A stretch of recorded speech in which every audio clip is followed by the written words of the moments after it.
Qué bueno que nos acompaña. Esto es Índice Económico. Mi nombre es Rogelio Varela y como cada miércoles está con nosotros María Elena Vega. Muy buenas noches, Rogelio, qué gusto. Y por supuesto Daria Celis. Rogelio Varela, María Elena, muy buenas noches. Muy buenas noches. Quédese con nosotros, vamos a hablar del superpeso en medio de la crisis entre Rusia y Ucrania. Ante la pérdida del poder adquisitivo del trabajador con el aumento de la inflación, la Coparmex está abierta al diálogo para alcanzar acuerdos con el gobierno y, en la medida de lo posible, contener el aumento de precios de la canasta básica, pero no acepta un control de precios, advirtió José Medina Mora, presidente nacional del organismo. Los impactos de los precios de los alimentos y la energía por la guerra de Ucrania pueden llegar a durar años, advirtió el Banco Mundial al identificar cambios en los patrones de comercio más costosos. Para la mayoría de las materias primas, los precios se esperan sean más altos en 2022 que en 2021 y permanezcan así en el mediano plazo, al menos hasta 2024. Los recursos que las Afores manejarán en el año 2050 se calculan serán equivalentes a 53.6% del PIB para convertirse en el principal agente financiero del país. Así lo proyecta la CONSAR. Todo parece ser que el peso está fuerte frente al dólar. Vea lo que le preparamos. Con todo y la volatilidad que ha traído a los mercados la invasión de Rusia a Ucrania, el peso está cerca de alcanzar su mejor nivel en 9 meses. La fortaleza de nuestra moneda se explica en buena medida por el repunte en los precios del petróleo, pero también por finanzas públicas sanas del gobierno federal. Y es que en la pandemia, aunque se criticó con vehemencia que no hubiera apoyos fiscales para evitar una caída mayor en la economía, la estrategia resultó exitosa al permitir un ambiente de estabilidad ante el alza en tasas de interés a nivel global que actualmente agobia a varios países. En el último año, la recuperación de nuestra moneda alcanza 10%, luego que el tipo de cambio llegó a tocar a finales del 2021 los 22 pesos. Y la buena noticia es que desde el inicio del año, su cotización apenas se ha acercado a los 20 pesos. ¿Qué está pasando con el peso? La paridad frente al dólar. Muchos creerían que deberíamos estar pues en la lona en función de una auténtica tormenta perfecta, reactivación del COVID, guerra en Ucrania y Rusia, pues cadenas de suministro afectadas, políticas en el ámbito local que ahuyentan inversiones. Sin embargo, pues nuestra moneda se ha mantenido a flote. De esto vamos a platicar esta noche con Víctor Gómez Ayala. Él es economista del ITAM, a quien agradecemos mucho que nos acompañe. ¿Cómo estás? ¿Qué tal, Darío? Buenas noches. Muchas gracias. Muchas gracias a ustedes por la invitación. Bienvenido. ¿Cómo explicar precisamente pues ese fortalecimiento que algunos ven en nuestra moneda, o por lo menos no decaimiento frente a los embates tanto externos como internos? Sí, creo que lo comentas bien. La sorpresa no viene por, digamos, el lugar común del peso fortachón, sino más bien porque podríamos esperar con la serie de riesgos que se han materializado a nivel global que estaríamos en una posición ligeramente más depreciada de lo que vemos, ¿no? El peso se ha comportado en un rango de los 19.70 a los 21.20 alrededor del año, con un promedio alrededor de 20.40. Y esto tiene como consecuencia que contra el año pasado, donde el promedio fue 20.30, pues la verdad no hay una diferencia significativa, ¿no? Algo que es importante recordar es que, aunque históricamente nos gusta ver a la moneda como el termómetro de nuestra economía, ¿no? Si el peso va bien, pues significa que la economía está bien. Si el peso va mal, significa que la economía va mal. Y este es un error, creo. Es importante que no debemos verlo así, porque si nosotros analizamos el comportamiento, la volatilidad implícita en el tipo de cambio, el 95% se explica por condiciones globales, por las tasas del Treasury en Estados Unidos, por las bolsas en Estados Unidos como el índice de S&P 500, por el precio del petróleo, ¿no? El WTI o el Brent.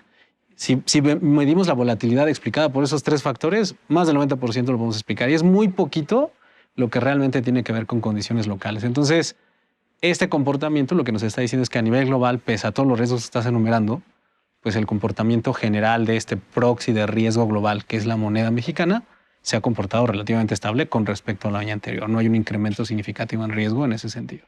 Claro. Víctor, en esta fortaleza del peso, ¿en qué medida ha contribuido pues la acción del Banco de México, pues que siempre está atento a lo que ocurre pues en los mercados?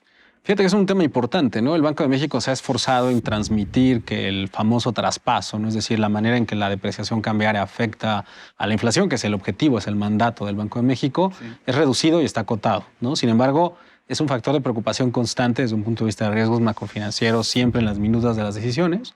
Y esto es porque a pesar de que es bajo, existe, es positivo, ¿no? Entonces, sí necesita que esté acotado en un rango que no genere preocupación adicional. Y aquí lo que el mercado ha descontado, y esto es fundamental, es un ciclo de endurecimiento de la postura monetaria bastante importante, ¿no? En la Reserva Federal se descuentan con lo que ya está ahorita entregado, ¿no? Adicionales entre 200 y hasta 250 puntos base adicionales en la tasa de referencia. Va a subir la tasa, ¿no? De la Reserva Federal. Y lo que el mercado descuenta es que al menos eso pase con México. Entonces, en la medida en que el Banco de México entregue, ¿no? A los traders les gusta decir, vaya haciendo el delivery de esta expectativa del mercado, entonces podríamos ver que el peso se comporte donde está. Si el Banco de México decidiera ir más arriba, pues podríamos ver a lo mejor un peso un poquito más fortalecido. Y si se queda rezagado en relación a la expectativa que tenemos hoy, probablemente deberíamos esperar algún tipo de depreciación. Oye, Víctor, pero ¿cuáles serían los beneficios que tenemos como país de frente a un peso que estamos viendo fortalecido, pero por otro lado, pues la inflación alta? Sí. El crecimiento del PIB pues, se corrige hacia la baja, claro, donde los suministros, como bien lo decía Darío, pues están incrementándose. Fíjate que es un punto bien interesante el que comentas. Creo que el impacto central que ha tenido la guerra entre Ucrania y Rusia ha sido un fenómeno relacionado con los precios de las materias primas, los famosos commodities, ¿no? Y hay que recordar que esos precios de los bienes a nivel global cotizan en dólares, ¿no? Entonces, el valor de las importaciones con un peso más depreciado sin duda estaría afectando la balanza comercial. Y hay que recordar que las importaciones contablemente afectan de manera negativa en la medición del PIB, con lo cual, pues un peso más depreciado en este caso tendría alguna consecuencia negativa sobre las importaciones, positiva también sobre las exportaciones, pero creo que dado que el impacto de precios de materias primas ha estado más canalizado en los productos de importación, el impacto no sería menor ahí. Otro tema es la deuda, ¿no? La deuda pública. Hay que recordar que una parte importante, alrededor de la quinta parte de la deuda del sector público federal está en moneda extranjera. Entonces, una depreciación cambiaria afectaría de manera importante el saldo de la deuda si se dieran de manera más acelerada, ¿no? Y un tercer canal que yo creo que es relevante es precisamente el que comentábamos de inflación, particularmente las gasolinas, ¿no? Que creo que es un tema que ahorita consume muchos recursos de las finanzas públicas, porque al efecto del precio de referencia de las gasolinas hay que añadir el efecto de la depreciación. Creo que serían los tres canales que desde el punto de vista de impacto en beneficio a los hogares en México serían los tres relevantes.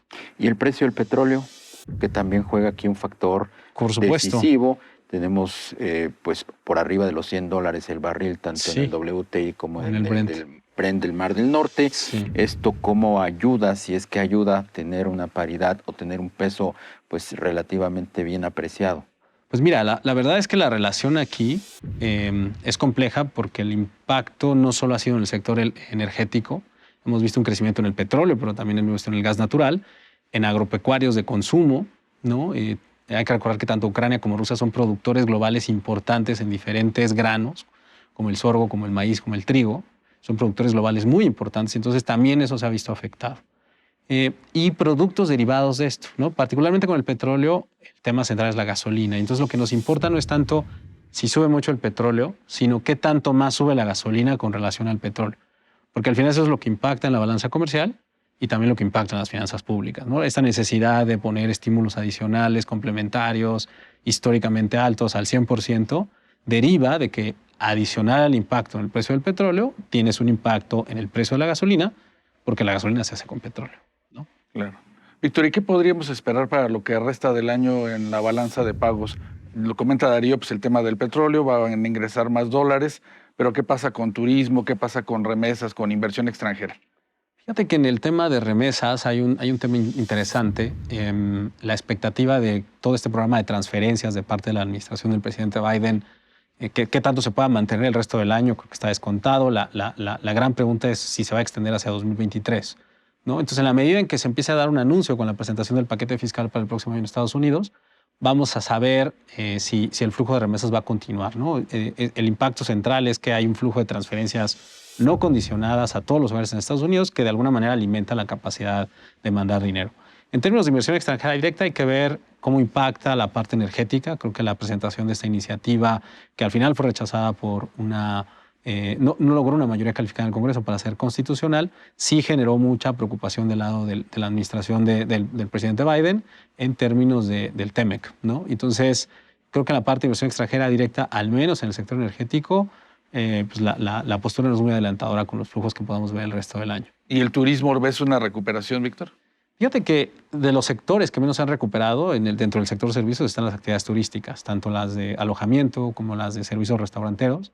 Digamos que es el que tiene más margen de crecimiento, ¿no? Estamos hablando de entre un 15 y hasta un 20% en los diferentes estados que más dependen del turismo, por debajo de los niveles prepandemia. Entonces todavía tienes un margen amplio, ¿no? La capacidad está ahí.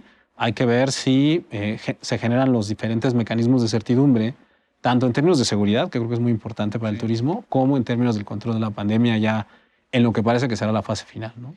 Víctor, nos planteas pues un panorama interesante, ¿no? Positivo, de frente a este tipo, pues el peso fuerte o relativamente fuerte bajo estas premisas.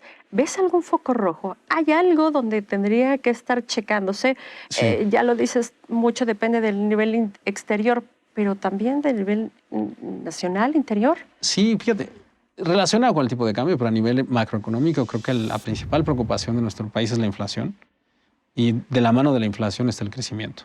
Recientemente, el día de ayer, el Fondo Monetario Internacional redujo la expectativa de crecimiento a 2%, desde 2,8% que tenían nada más en enero. Entonces estás hablando casi de un punto porcentual menos en un periodo de 3 meses, ¿no? Las expectativas de los economistas del sector privado están en la mediana cercana al 2%, pero inclusive por abajo en algunas encuestas. Entonces, ese sí es un problema importante porque el principal factor detrás de este crecimiento 2% es el consumo, y se sigue rezagando mucho la inversión, la formación bruta de capital, que es lo que financia el crecimiento a largo plazo, recordando la pregunta de Rogelio sobre el tema de la balanza de pagos. Creo que es un riesgo central aquí, ¿no? No hay recursos en la economía porque la economía no está creciendo de la manera que venía creciendo antes de la pandemia. Hay que recordar, nos gustaba mucho criticar el 2%, ¿no? Este crecimiento de, bueno, vamos a crecer 2% en promedio 10 años. Es muy poco, ¿no? Bueno, ahorita estamos abajo de eso, ¿no? Y creo que el crecimiento potencial, con todas las afectaciones que ha habido en la pandemia, en los próximos trimestres vamos a tener una mejor idea de dónde quedó. Yo estoy convencido de que quedó más abajo de ese 2% del que hablábamos hace algunos años, ¿no? Pues Víctor Gómez Ayala, economista del ITAM, te apreciamos mucho que nos hayas acompañado esta noche y nos hayas dado más luz sobre cuáles son las expectativas económicas para México en este año. Muchas gracias, Darío. Muchas gracias a ustedes Gracias, por la Víctor. invitación. Pues con todo y guerra y Ucrania, la volatilidad en los mercados, pues el peso se mantiene estable, Darío, María Elena. Sí, no tenemos el peso fortachón del cual habla de repente el presidente López Obrador, pero pues sí una moneda que se ha defendido bastante bien a pesar de todos estos choques externos e internos también. Así es, ya sabíamos, bueno, ya nos estaba comentando el especialista que mucho depende del exterior, ojalá que se hagan bien las cosas en el interior, aquí en México, para que verdaderamente a todos nos afecte o nos beneficie en el bolsillo. Sí, y entender que pues no es el indicador único para medir la salud de la economía, Claro. aunque es muy importante y nos deja tranquilos en estos momentos, ¿verdad? Así es. Darío, María Elena, muchas gracias. Buenas noches. Y a usted muchas gracias por acompañarnos. Esto fue Índice Económico. Lo invitamos a que nos acompañe el próximo miércoles, 11:45 de la noche, por ADN 40.